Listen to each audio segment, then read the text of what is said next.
بسم اللہ الرحمن الرحیم۔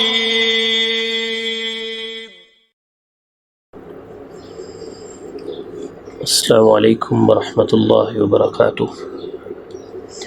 بسم اللہ الرحمن الرحیم۔ الحمد للہ رب العالمین، الرحمن الرحیم، مالک یوم الدین۔ اللہم صلی علی محمد وعلی آل محمد وبارک وسلم۔ اللہم انفعنا بما علمتنا وعلمنا ما ينفعنا وزدنا علما۔ رب اشرح لی صدری ویسر لی امری واحلل عقدۃ من لسانی یفقہوا قولی۔ سبحانک لا علم لنا الا ما علمتنا انک انت العلیم الحکیم۔ اما بعد،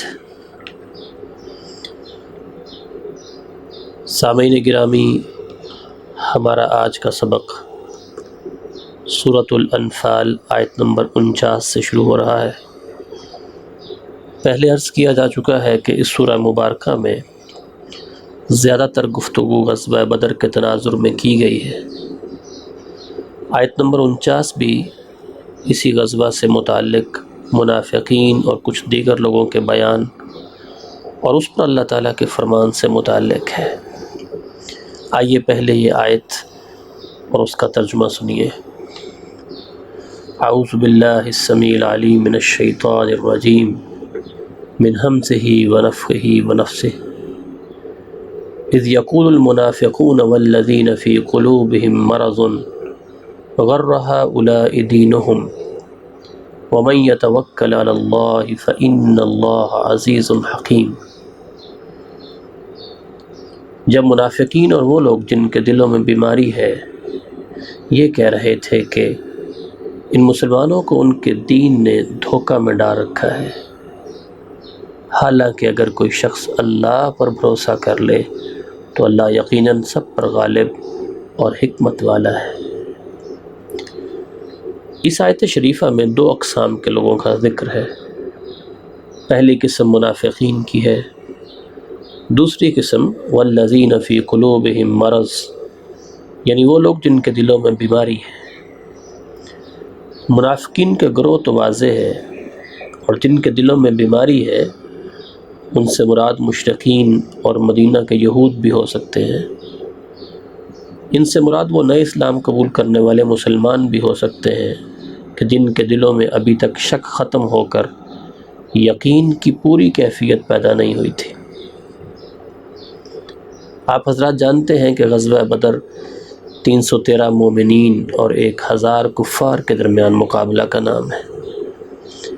اہل ایمان کے پاس جنگی ساز و سامان بھی ناکافی تھا، جبکہ کفار پوری طرح سامان عرب سے لیس تھے۔ سامعین محترم، حقیقت یہ ہے کہ محض ظاہر کی نظر رکھنے والے اور ایمان سے خالی لوگ کہنے لگے کہ ان مومنین کے دینی جوش نے ان کو بالکل دیوانہ بنا رکھا ہے۔ اپنی بے سر و سامانی کے باوجود یہ کفار کے عظیم لشکر سے ٹکرا کر محض اپنی موت کو دعوت دے رہے ہیں۔ یہ باتیں کرنے والے سمجھ ہی نہ سکے کہ اہل ایمان کا تو اللہ تعالیٰ پر بھروسہ تھا، اور اللہ پر توکل سے متعلق خالق کائنات کا فرمان ہے وَمَن يَتَوَكَّلْ عَلَى اللَّهِ فَإِنَّ اللَّهَ عَزِيزٌ حَكِيمٌ، یعنی جن کا توکل اللہ تعالیٰ پر ہے، تو اللہ تعالیٰ کی ایک صفت عزیز ہے، یعنی وہ پوری طرح غلبہ رکھنے والا ہے۔ وہ بھڑکتے ہوئے آگ کے الاؤ کو حضرت ابراہیم علیہ السلام کے لیے سلامتی والی جگہ بنا دیتا ہے، اور جس پانی سے حضرت موسیٰ علیہ السلام اور بنی اسرائیل کو راستہ دیتا ہے اسی پانی میں فرعون کی فرعونیت کو خاک میں ملا دیتا ہے۔ وہ اللہ تو ہر کام کے کرنے پر غالب ہے۔ وہ اپنے اوپر بھروسہ کرنے والوں کو اگرچہ وہ بے سر و سامانی کی حالت میں ہو بے سہارا نہیں چھوڑتا۔ اسی طرح وہ اللہ تعالیٰ حکیم بھی ہے کہ اس کے ہر کام میں کمال حکمت ہے، کہ جس حکمت کو انسانی عقلیں سمجھنے سے قاصر ہیں۔ سامعین گرامی، اللہ تعالیٰ پر بھروسہ سے متعلق آئیے ایک نبوی دعا یاد کریں اور اسے اپنا معمول بنائیں۔ سنن ابی داؤد میں ہے کہ سیدنا ابو درداء رضی اللہ عنہ بیان کرتے ہیں، رسول کریم صلی اللہ علیہ وسلم نے فرمایا، جو آدمی اس دعا کو صبح و شام 7 مرتبہ پڑھے گا، اسے اللہ تعالیٰ دنیا آخرت کے تمام غموں سے کافی ہو جائے گا۔ سبحان اللہ، کیسا عظیم فائدہ ہے۔ 7 دفعہ صبح پڑھے، 7 دفعہ شام، دنیا آخرت کے تمام غموں سے اللہ تعالیٰ کافی ہو جاتا ہے۔ ہمیں کس قدر کوشش کرنی چاہیے کہ یہ دعا خود بھی یاد کریں اور اپنے اہل و عیال کو اس کی ترغیب دیں۔ دعا کے الفاظ یہ ہیں، حسبی اللہ لا الہ الا ہوا علیہ توکلت وہو رب العرش العظیم۔ کافی ہے مجھے اللہ تعالیٰ ہی، نہیں کوئی معبود مگر وہی، اسی پر میں نے بھروسہ کیا اور وہ عرش عظیم کا رب ہے۔ آیت نمبر 50 اور 51 سنیے۔ وَلَوْ تَرَىٰ إِذْ يَتَوَفَّى الَّذِينَ كَفَرُوا الْمَلَائِكَةُ يَضْرِبُونَ وُجُوهَهُمْ وَأَدْبَارَهُمْ وَذُوقُوا عَذَابَ الْحَرِيقِ ذَلِكَ بِمَا قَدَّمَتْ أَيْدِيكُمْ وَأَنَّ اللَّهَ لَيْسَ بِظَلَّامٍ لِّلْعَبِيدِ۔ کاش آپ اس حالت کو دیکھتے جب فرشتے ان کافروں کی روحیں قبض کر رہے تھے تو ان کے چہرے اور ان کی پشتوں پر ضربیں لگاتے تھے اور کہتے تھے کہ اب جلانے والے عذاب کا مزہ چکھو، یہ تمہارے ان اعمال کا بدلہ ہے جو تم نے اپنے آگے بھیجے ہیں، ورنہ اللہ تو اپنے بندوں پر ظلم کرنے والا نہیں۔ آیت کے سیاق و سباق سے تو یہی معلوم ہوتا ہے کہ ان کفار سے مراد وہ کافر ہیں جو غزوہ بدر میں مارے گئے، تاہم اس آیت کا حکم عام ہے، سب کافروں سے ایسا معاملہ پیش آ سکتا ہے۔ سامعین محترم، ذرا سوچئے کہ موت ہی کے وقت فرشتوں کا چہروں اور پشتوں پر چوٹیں لگانا، کس قدر طاقتور فرشتے اور کس قدر کمزور انسانی چہرہ، اور مزید یہ کہ جلنے کے عذاب کی خبر۔ اللہ تعالیٰ اپنی رحمت سے ہمیں محفوظ فرمائے۔ موت کے وقت ظالموں کی سزا کا ذکر اللہ تعالیٰ نے سورۃ الانعام میں بھی کیا ہے۔ فرمان الہی ہے، وَلَوْ تَرَىٰ إِذِ الظَّالِمُونَ فِي غَمَرَاتِ الْمَوْتِ وَالْمَلَائِكَةُ بَاسِطُو أَيْدِيهِمْ أَخْرِجُوا أَنفُسَكُمْ الْيَوْمَ تُجْزَوْنَ عَذَابَ الْهُونِ بِمَا كُنتُمْ تَقُولُونَ عَلَى اللَّهِ غَيْرَ الْحَقِّ وَكُنتُمْ عَنْ آيَاتِهِ تَسْتَكْبِرُونَ۔ اور کاش آپ دیکھیں جب ظالم لوگ موت کی سختیوں میں ہوتے ہیں اور فرشتے اپنے ہاتھ پھیلائے ہوئے ہوتے ہیں، نکالو اپنی جانیں، آج تمہیں ذلت کا عذاب دیا جائے گا، اس کے بدلے جو تم اللہ پر ناحق باتیں کہتے تھے اور تم اس کی آیتوں سے تکبر کرتے تھے۔ سامعین گرامی، کفار اور ظالموں کے لیے اس قدر سخت سزا، شاید شیطان وسوسہ ڈالے کہ نعوذ باللہ ان پر ظلم ہو رہا ہے، نہیں، ہرگز نہیں۔ اللہ تعالیٰ خود فرماتا ہے، ذَلِكَ بِمَا قَدَّمَتْ أَيْدِيكُمْ، یہ تمہارے ان اعمال کا بدلہ ہے جو تم نے آگے بھیجے ہیں، وَأَنَّ اللَّهَ لَيْسَ بِظَلَّامٍ لِّلْعَبِيدِ، ورنہ اللہ تو اپنے بندوں پر ظلم کرنے والا نہیں ہے۔ اسی سلسلے میں صحیح مسلم میں نبی اکرم صلی اللہ علیہ وسلم کی ایک حدیث سماعت کیجیے۔ اللہ کے رسول صلی اللہ علیہ وسلم کی ایک لمبی حدیث ہے جس میں آپ نے یہ بھی ارشاد فرمایا، اللہ تعالیٰ فرماتا ہے، میرے بندو، میں نے ظلم اپنے اوپر حرام قرار دے رکھا ہے اور اسے تمہارے درمیان بھی حرام ٹھہرایا ہے، لہذا تم ایک دوسرے پر ظلم نہ کرو۔ میرے بندو، یہ تمہارے اپنے ہی اعمال ہیں جن کو میں محفوظ رکھتا ہوں، پھر تمہیں ان کا پورا بدلہ دوں گا، پھر جو خیر پائے وہ اللہ کا شکر ادا کرے اور جو اس کے سوا پائے وہ اپنے آپ ہی کو ملامت کرے۔ سامعین گرامی، کفار اور ظالموں کی خوفناک حالت کے برعکس اہل ایمان کو موت کے وقت ہر طرح کے خوف اور غم سے نجات کی خوشخبریاں سنائی جاتی ہیں۔ اس کی مزید وضاحت قرآن مجید کے متعلقہ مقام پر عرض کی جائے گی انشاءاللہ۔ اللہ تعالیٰ اپنی رحمت سے ہمیں ایمان کی بہترین حالت میں موت عطا فرمائے۔ آیت نمبر 52 دیکھیے، کدأب آل فرعون والذین من قبلہم کفروا بآیات اللہ فأخذہم اللہ بذنوبہم ان اللہ قوی شدید العقاب۔ ان کافروں کا معاملہ بھی فرعونیوں جیسا ہے اور ان لوگوں جیسا جو ان سے پہلے تھے۔ ان لوگوں نے اللہ تعالیٰ کی آیات کا انکار کیا تو اللہ نے ان کے گناہوں کے بدلے انہیں پکڑ لیا۔ یقیناً اللہ تعالیٰ بڑا طاقتور اور سخت سزا دینے والا ہے۔ مطلب یہ ہوا کہ آل فرعون اور قوم عاد، سمود اور نوح وغیرہ میں اور ان مشرکین مکہ میں کوئی فرق نہیں ہے۔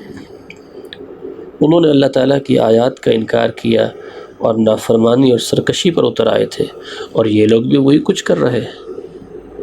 لہذا جیسے انہیں اپنے گناہوں کی وجہ سے عذاب سے دوچار ہونا پڑا تھا، اسی طرح انہیں بھی عذاب بدر سے دوچار ہونا پڑا اور آگے بھی ہونا پڑے گا، کیونکہ اللہ ایسی سزا دینے کی پوری طاقت رکھتا ہے۔ آیت نمبر 53 دیکھیے، ذَلِكَ بِأَنَّ اللَّهَ لَمْ يَكُنْ مُغَيِّرًا نِعْمَةً أَنْعَمَهَا عَلَىٰ قَوْمٍ حَتَّىٰ يُغَيِّرُوا مَا بِأَنفُسِهِمْ وَأَنَّ اللَّهَ سَمِيعٌ عَلِيمٌ۔ ایسا اس لیے ہوتا ہے کہ اللہ کا طریقہ یہ ہے کہ اگر اللہ کسی قوم کو نعمت سے نوازے تو اس نعمت کو اس وقت تک ان سے نہیں بدلتا جب تک کہ وہ قوم خود اپنے طرز عمل کو بدل نہیں دیتی، اور اللہ سب کچھ سننے اور جاننے والا ہے۔ اس آیت مبارکہ میں سابقہ ظالم اقوام سے اللہ تعالیٰ کی نعمتوں کے چھن جانے کا سبب اور فلسفہ بیان ہو رہا ہے۔ سامعین محترم، اس فلسفہ کو سمجھنا انتہائی ضروری ہے۔ آخر کیا وجہ ہے کہ ایک شخص یا قوم کے پاس اللہ کی نعمت موجود ہوتی ہے اور پھر اسے چھین لیا جاتا ہے؟ اس پر غور کرنا چاہیے۔ نعمتوں کے چھن جانے کے پیچھے فلسفہ یہ ہے کہ اللہ تعالیٰ کسی قوم کو اپنی عطا کردہ نعمت سے اسی صورت میں محروم کرتا ہے جب وہ اپنے عقائد و اعمال اور اخلاق کو بدل کر اپنے متعلق ثابت کر دیتی ہے کہ وہ اس نعمت کی ہرگز مستحق نہیں ہے۔ مثلاً ایمان کے بجائے کفر، شکر کے بجائے ناشکری اور نیکی کے بجائے گناہ کرنے لگتی ہے۔ اس وقت اللہ تعالیٰ بھی اس سے اپنی عطا کردہ نعمت واپس لے لیتا ہے اور اسے مختلف قسم کے عذابوں میں مبتلا کر دیتا ہے۔ فرعون کی قوم اور اسی طرح قریش کو اللہ تعالیٰ نے بڑی شان و شوکت اور خوشحالی سے نوازا تھا، لیکن ان کی نافرمانیوں کے سبب ان سے اپنی نعمتیں چھین لی۔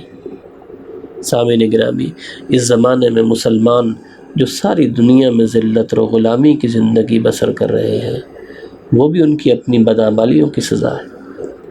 ورنہ ممکن ہی نہیں کہ ایک قوم اللہ کی کتاب اور اس کے رسول صلی اللہ علیہ وسلم کی سنت طیبہ پر ایمان رکھتی ہو اور اس پر عمل کرنے والی ہو، پھر بھی دنیا میں ذلیل و خوار رہے۔ اس آیت کے آخر میں اللہ تعالیٰ نے فرمایا وَأَنَّ اللَّهَ سَمِيعٌ عَلِيمٌ، یعنی اللہ تعالیٰ سب کچھ سننے والا اور دیکھنے والا ہے۔ جس طرح اس کے بندے طرز عمل اختیار کرتے ہیں ویسا ہی وہ انہیں بدلہ دیتا ہے۔ محترم سامعین، آئیے نعمتوں کے زوال سے بچنے کے لیے نبی کریم صلی اللہ علیہ وسلم کی ایک دعا یاد کریں۔ صحیح مسلم میں عبداللہ بن عمر رضی اللہ عنہما کی روایت سے نبی کریم صلی اللہ علیہ وسلم کی ایک دعا منقول ہے، اللہم انی اعوذ بک من زوال نعمتک وتحول عافیتک وفجاءت نقمتک وجمیع سخطک۔ اے اللہ، بے شک میں تیری پناہ میں آتا ہوں تیری دی ہوئی نعمت کے زائل ہونے اور تیری عطا کردہ عافیت کے پھر جانے اور تیرے اچانک عذاب یعنی عذاب اور ہر طرح کے غصے سے۔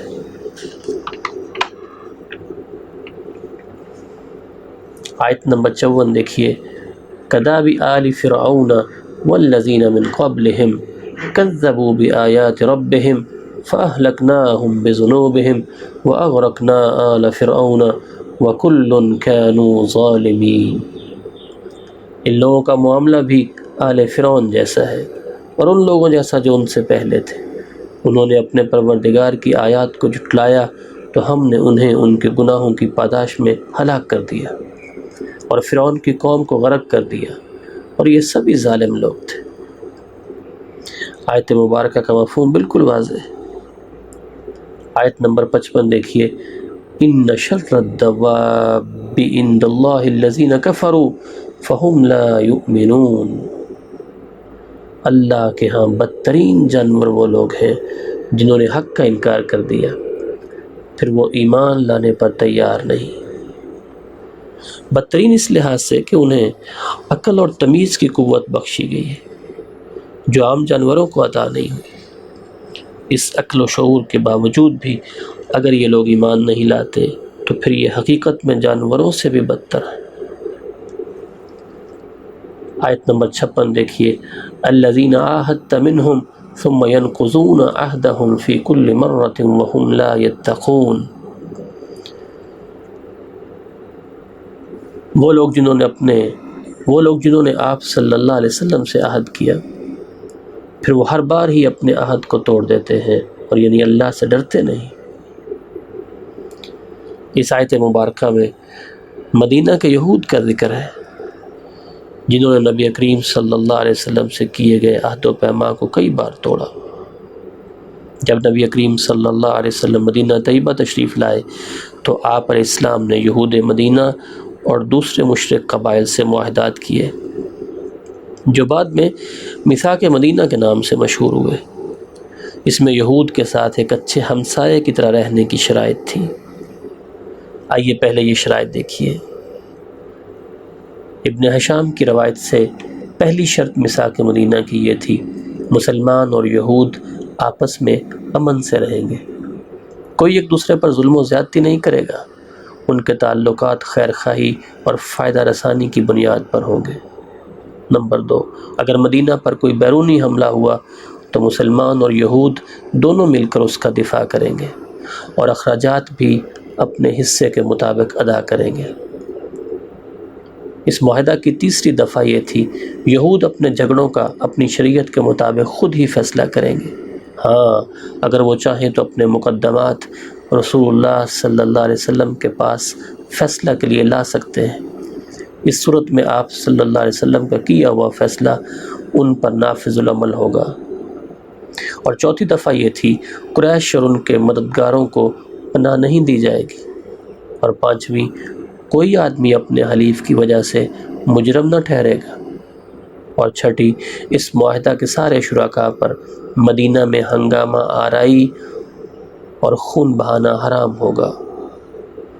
اور آخری اور ساتویں دفعہ یہ تھی، اس معاہدہ کے فریقوں میں اگر کوئی جھگڑا ہو جائے تو اس کا فیصلہ رسول اللہ صلی اللہ علیہ وسلم کریں گے۔ سامعین گرامی، مدینہ میں یہودیوں کے 3 قبائل تھے۔ انہوں نے اس عہد کو تسلیم کیا لیکن بعد میں بار بار اس عہد کو توڑا۔ یہود نے مدینہ میں آباد اوس اور خزرج قبیلوں میں عداوت ڈالنے کی کوشش کی، منافقین کے ساتھ مل کر مسلمانوں کے خلاف منفی سرگرمیوں میں ملوث رہے۔ ایک مسلمان عورت بنو قینقاع یعنی یہودیوں کے بازار میں ایک سنار کی دکان پر گئی تو اسے ازراہ شرارت برہنہ کر دیا گیا۔ غزوہ بدر کے بعد کعب بن اشرف یہودی خود مکہ گیا اور مشرکین مکہ کو مسلمانوں کے خلاف جنگ پر بھڑکایا۔ ایک دفعہ یہود نے آپ صلی اللہ علیہ وسلم کو چھت سے پتھر گرا کر نعوذ باللہ ہلاک کرنا چاہا۔ جنگ خیبر کے موقع پر آپ علیہ السلام کو دعوت میں بکری کا گوشت کھلانے کی کوشش کی جس میں زہر ملا ہوا تھا۔ اسی طرح یہودیوں کی کئی بدعہدیاں تھیں۔ ان بدعہدیوں کی وجہ سے ہی اگلی آیت میں اللہ تعالیٰ نے ان کو سخت سزا دینے کا حکم دیا، فَإِمَّا تَثْقَفَنَّهُمْ فِي الْحَرْبِ فَشَرِّدْ بِهِمْ مَنْ خَلْفَهُمْ لَعَلَّهُمْ يَذَّكَّرُونَ۔ ایسے عہد شکن لوگوں کو اگر آپ میدان جنگ میں پالیں تو انہیں عبرتناک سزا دیں تاکہ ان کے پچھلے سبق حاصل کریں۔ آیت نمبر 57 دیکھیے،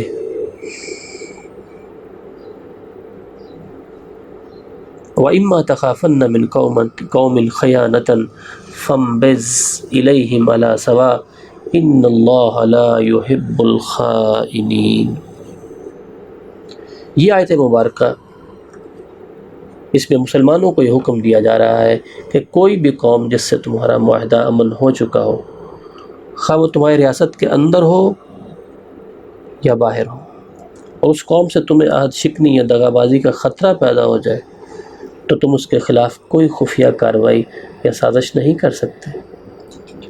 ایسی صورت میں تمہیں علی الاعلان اس قوم پر واضح کر دینا چاہیے کہ اب ہمارا تمہارا معاہدہ ختم ہے، تاکہ وہ کسی طرح کے دھوکے میں نہ رہیں اور تم پر عہد شکنی کا الزام نہ آئے۔ سامعین گرامی، اس ضمن میں یہ اچھی طرح ذہن میں رہنا چاہیے کہ مسلمان اپنے معاہدوں کی کس قدر پاسداری کرتے تھے۔ اس کی مثال ایک وہ واقعہ ہے جو حضرت معاویہ رضی اللہ تعالیٰ عنہ کے بارے میں ہے۔ حضرت معاویہ رضی اللہ عنہ نے رومیوں کی سرزمین کی طرف کوچ کر رہے تھے، جبکہ آپ کے اور ان کے درمیان ایک معاہدہ تھا۔ آپ چاہتے تھے کہ ان کے قریب پہنچ جائیں اور جب معاہدے کی مدت ختم ہو تو اچانک ان پر حملہ کر دیں۔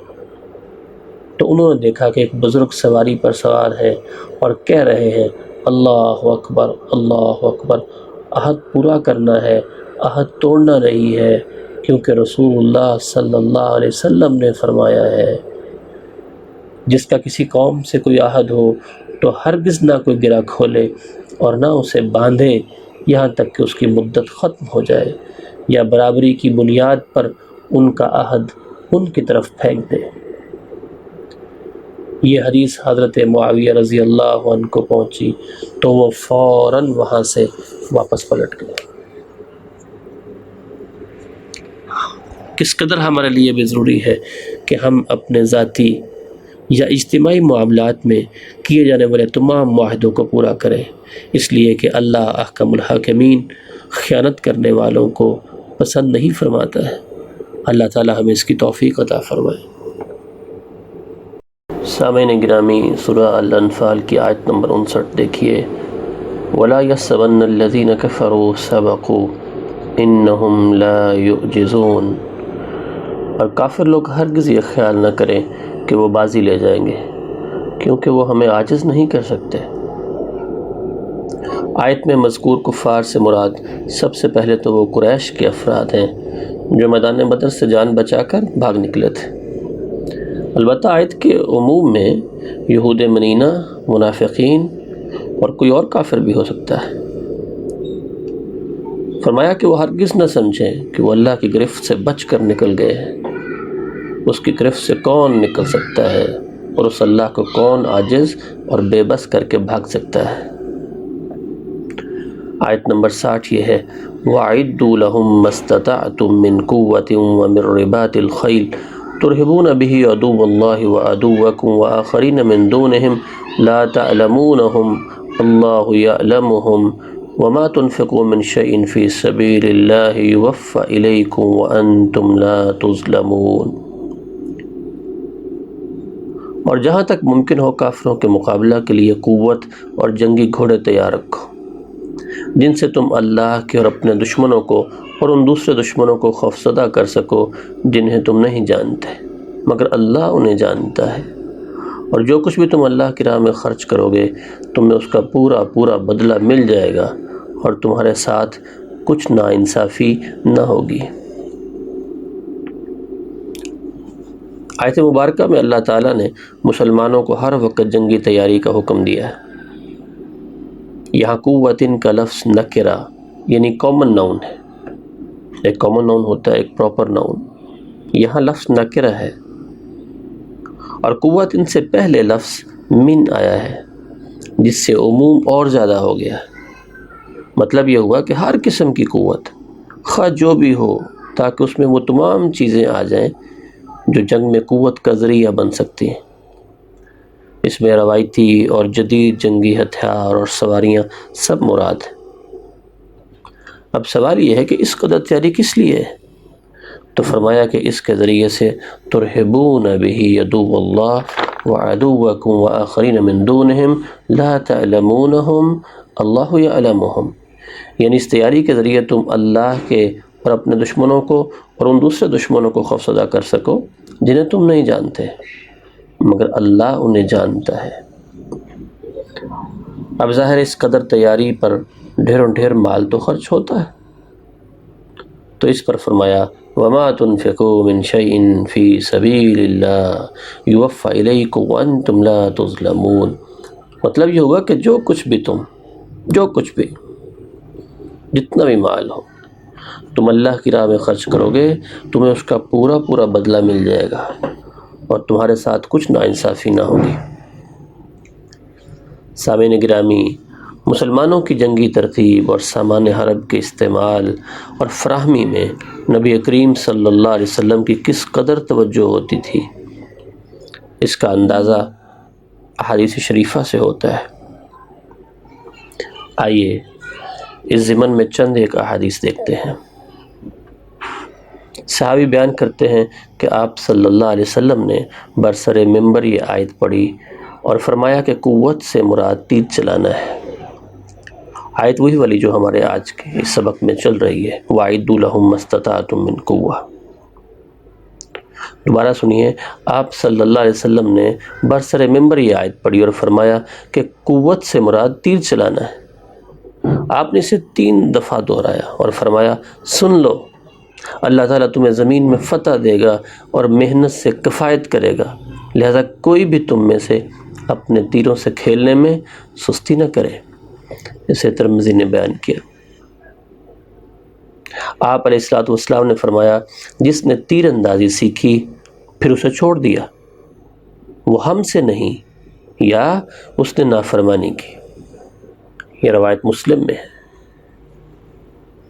اس طرح راوی بیان کرتے ہیں کہ آپ صلی اللہ علیہ وسلم قبیلہ اسلم کی ایک جماعت کے پاس سے گزرے، وہ تیر اندازی کر رہے تھے. رسول اللہ صلی اللہ علیہ وسلم نے فرمایا اے بنی اسماعیل، تیر اندازی کرو، بے شک تمہارے باپ بڑے تیر انداز تھے اور میں بنی فلاں کے ساتھ ہوں.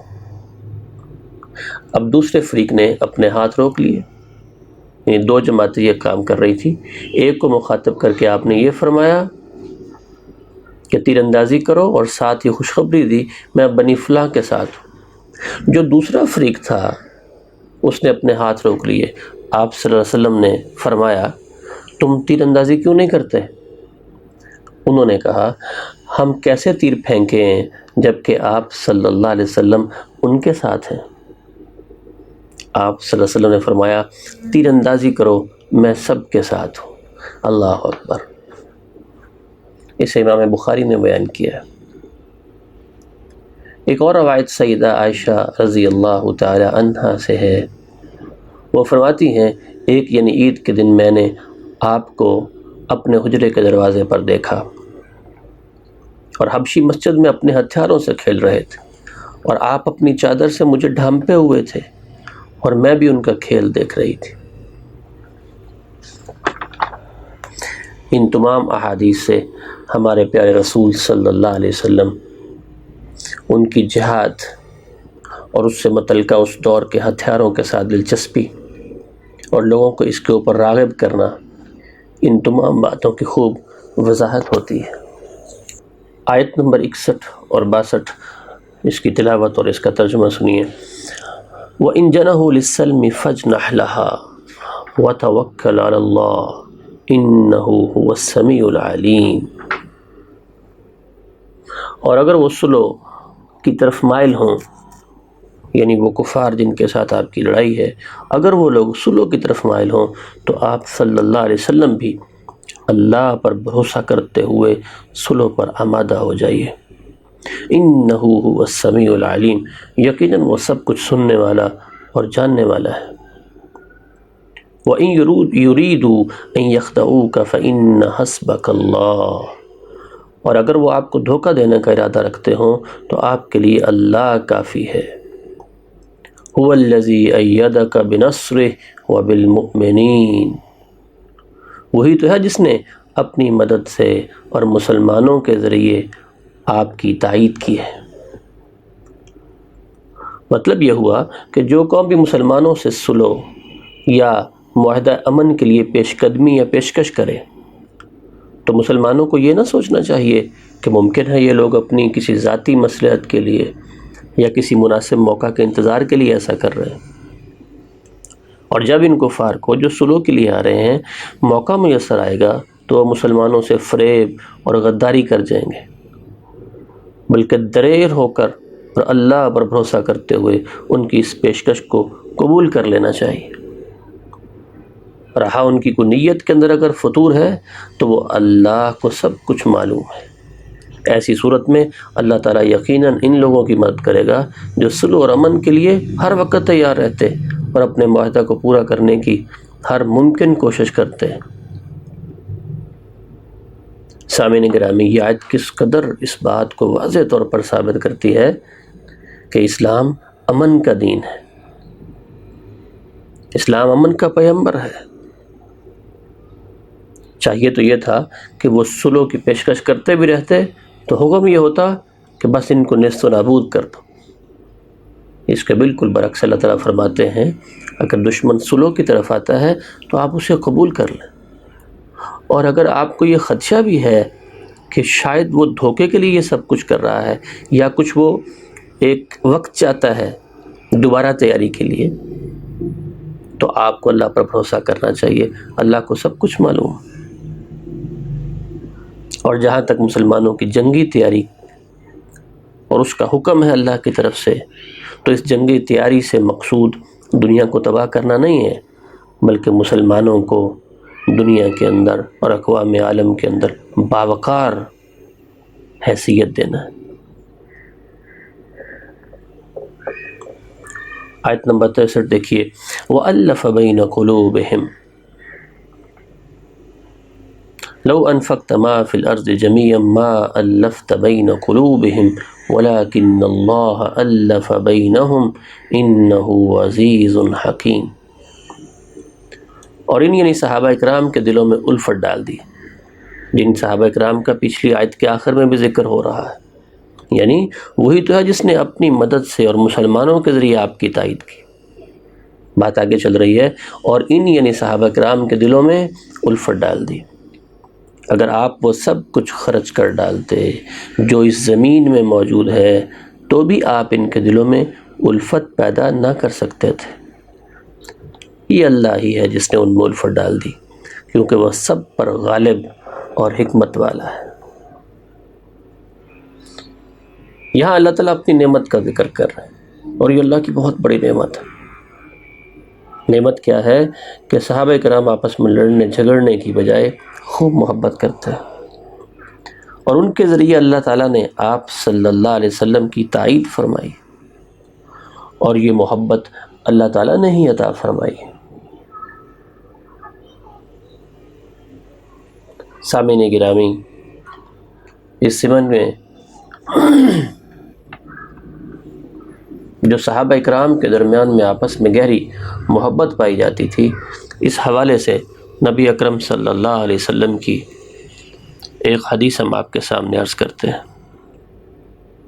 اور یہ وہ وقت ہے، پہلے سیاق و سباق اس کا ذہن میں لے کے آئیے، جب اللہ کے رسول صلی اللہ علیہ وسلم مکہ کو فتح کر چکے ہیں، اور اس کے بعد حنین کے اندر گئے، اور غزوہ حنین ہو رہا ہے۔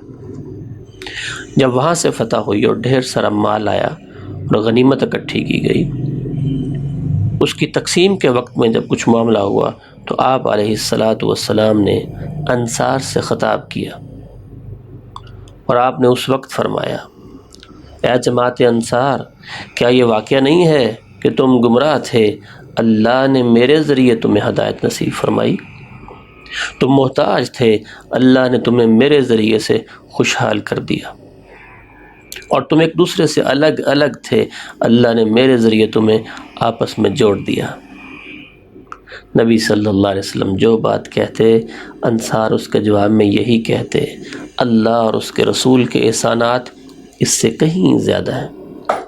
اس حدیث کو امام بخاری نے بیان کیا ہے۔ سامعین گرامی، یہ بات حقیقت ہے کہ مسلمانوں کا اللہ تعالیٰ کی ذات کی وجہ سے باہمی تعلق اور دلی الفت امت کی کامیابی کے لیے انتہائی اہم بنیاد کی حیثیت رکھتی ہے۔ اللہ تعالیٰ سے عاجزانہ درخواست ہے کہ وہ اب بھی مسلمانوں میں باہمی الفت و محبت اور اتحاد و اتفاق پیدا فرمائے۔ انہ عزیز حکیم۔ آیت نمبر 64 یہ ہے، یا ایہا النبی حسبک اللہ ومن اتبعک من المؤمنین۔ اے نبی صلی اللہ علیہ وسلم، آپ کے لیے اور ان مومنوں کے لیے جو آپ کے حکم پر چلتے ہیں اللہ ہی کافی ہے۔ سامعین محترم، کس قدر اللہ تعالیٰ نے واضح فرما دیا کہ نبی صلی اللہ علیہ وسلم اور مومنین کے لیے اللہ ہی کافی ہے۔ تمام طرح کی فتوحات اور نبی علیہ السلام اور صحابہ اکرام، ان کو اللہ احکم الحاکمین نے جو دنیا میں بہترین کامیابی عطا فرمائی تھی، اس سب کی بنیاد یہی جملہ ہے، اللہ ہی ان کے لیے کافی تھا۔ لہٰذا آج بھی ہمیں صرف اللہ تعالیٰ کی مدد اور نصرت اور تائید کی ضرورت ہے، خاص طور پر ان حالات میں جو اب ہمارے اوپر جا رہے ہیں۔ ہمیں صرف اللہ کی مدد اور نصرت کی ضرورت ہے، اور اس اللہ کی مدد کے بغیر کوئی چارہ کار نہیں ہے۔ آئیے اسی مضمون کی ایک آیت مبارکہ سورہ آل عمران میں ہے، اسے دیکھتے ہیں۔ اللہ تعالیٰ فرماتے ہیں، ان ینصرکم اللہ فلا غالب لکم وان یخذلکم فمن ذا الذی ینصرکم من بعدہ وعلی اللہ فلیتوکل المؤمنون۔ اللہ اکبر، حسبنا اللہ ونعم الوکیل، نعم المولا ونعم النصیر۔ ان ینصرکم اللہ فلا غالب لکم، اگر اللہ تمہاری مدد کرے تو کوئی تم پر غالب آنے والا نہیں ہے، کوئی تم پر غالب آنے والا نہیں، اور اگر وہ تمہارا ساتھ چھوڑ دے تو وہ کون ہے جو اس کے بعد تمہاری مدد کرے گا؟ اور اللہ ہی پر پھر لازم ہے کہ مومن بھروسہ کرے۔ سامعین گرامی، سیرت امام بخاری میں ہے کہ جب امام بخاری ان کے خلاف مخالفین کی طرف سے مکر و فریب بہت بڑھ جاتے تو اس وقت وہ اسی آیہ مبارکہ کو پڑھتے تھے۔ ہمیں چاہیے کہ ہم خود بھی اور اپنے بچوں کو بھی اس آیہ مبارکہ کو یاد کروانے کی کوشش کریں اور اس کا مفہوم ان پر واضح کریں۔ آیت پھر سنیے، ان ینصرکم اللہ فلا غالب لکم وان یخذلکم فمن ذا الذی ینصرکم من بعدہ وعلی اللہ فلیتوکل المؤمنون۔ یہیں پہ آج ہم اپنا سبق روکتے ہیں۔ اللہ تعالی ہمیں دنیا اور آخرت میں کامیاب فرمائے۔ اللہم اغفر لنا وللمؤمنین والمؤمنات والمسلمین والمسلمات وألف بین قلوبہم وأصلح ذات بینہم وانصرہم علی عدوک وعدوہم۔ اللہم الف بین قلوبنا وأصلح ذات بیننا وانصرنا علی عدوک وعدونا۔ اللہم انصر الاسلام والمسلمین، اللہم اید الاسلام والمسلمین ودمر علی اعداء الدین۔ اللہم انصرنا ولا تنصر علینا، یا حی یا قیوم برحمتک نستغیث۔ اللہم لا سہل الا ما جعلتہ سہلا وانت تجعل الحزن اذا شئت سہلا۔ رب اغفر وارحم وانت خیر الراحمین۔ رب اوزعنی ان اشکر نعمتک التي انعمت علی وعلى والدی وان اعمل صالحا ترضى واصلح لی فی ذریتی انی تبت الیک وانی من المسلمین۔ اللہم انا نسألک العفو والعافیۃ والمعافاۃ فی الدنیا والآخرہ۔ اللہم انا نعوذ بک من البلاء والوباء۔ اللہم احفظنا من کل بلاء الدنیا والآخرہ۔